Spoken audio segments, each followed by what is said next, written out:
Assalamualaikum warahmatullahi wabarakatuh. Perkenalkan, nama saya Emervan Rivaldi, NPM 25311020 dari kelas Sistem Informasi 25B. Pada video kali ini saya akan menjelaskan tentang ekonomi Islam yang merupakan bagian dari mata kuliah Pendidikan Agama Islam.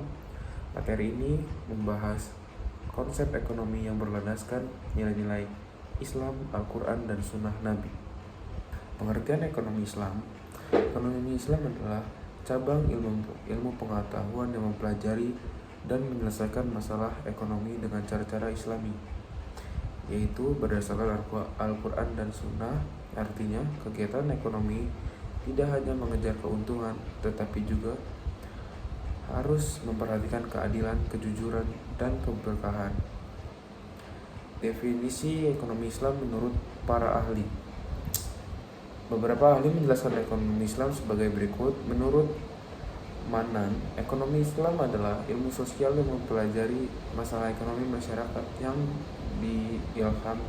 diilhami nilai-nilai Islam. Menurut Khursyid Ahmad, ekonomi Islam adalah usaha sistematis yang memahami masalah ekonomi dan perilaku masyarakat dalam perspektif Islam.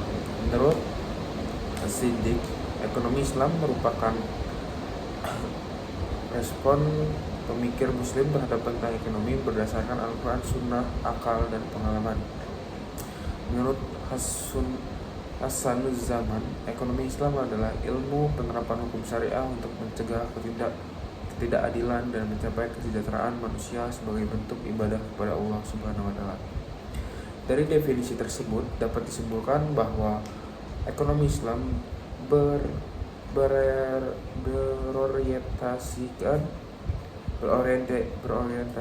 pada keadilan dan kesejahteraan bersama, bukan hanya keuntungan pribadi.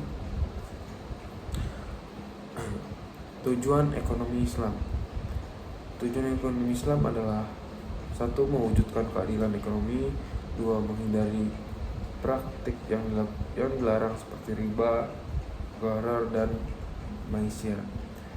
3. Mencapai kesejahteraan umat. 4. Menjadikan kegiatan ekonomi sebagai sarana ibadah kepada Allah Subhanahu wa Ta'ala. Lembaga-lembaga ekonomi Islam di Indonesia.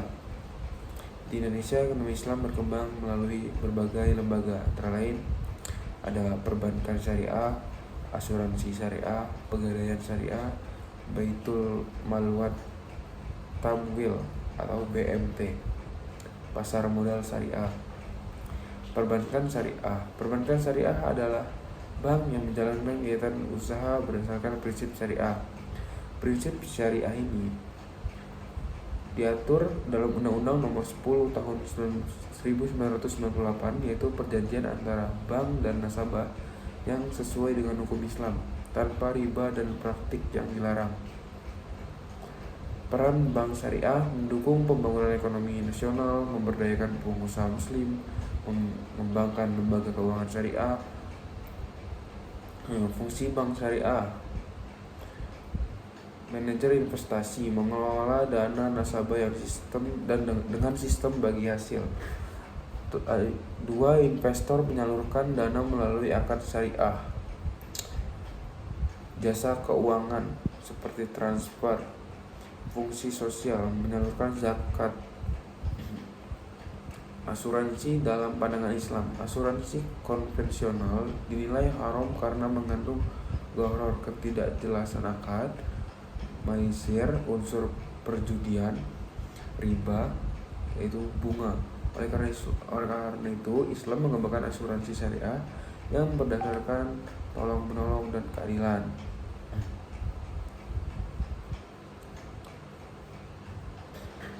Pegadaian syariah atau rahan. Pegadaian syariah adalah sistem meminjamkan barang berharga sebagai jaminan utang, di mana pelunasannya biasanya dilakukan dengan barang tersebut tanpa unsur riba dan sesuai syariat Islam. Terus ada Baitul Mal atau BMT. BMT adalah lembaga keuangan mikro syariah yang berfungsi menghimpun dan menyalurkan dana, memberdayakan usaha mikro dan kecil, membantu kaum fakir miskin, mengelola dana zakat, infak, dan sedekah. BMT berperan penting dalam pemberdayaan ekonomi umat di tingkat masyarakat kecil. Terus ada pasar modal syariah.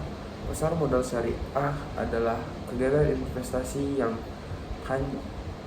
hanya pada usaha halal, menggunakan sistem bagi hasil, menghindari spekulasi, manipulasi, dan resiko berlebihan. Berdasarkan akad yang jelas dan transparan, tujuan agar investasi tetap adil, aman, dan sesuai syariat Islam.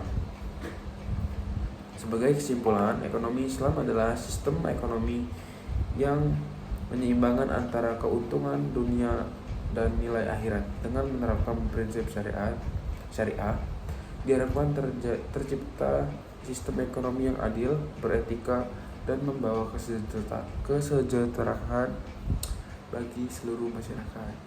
Wassalamualaikum warahmatullahi wabarakatuh.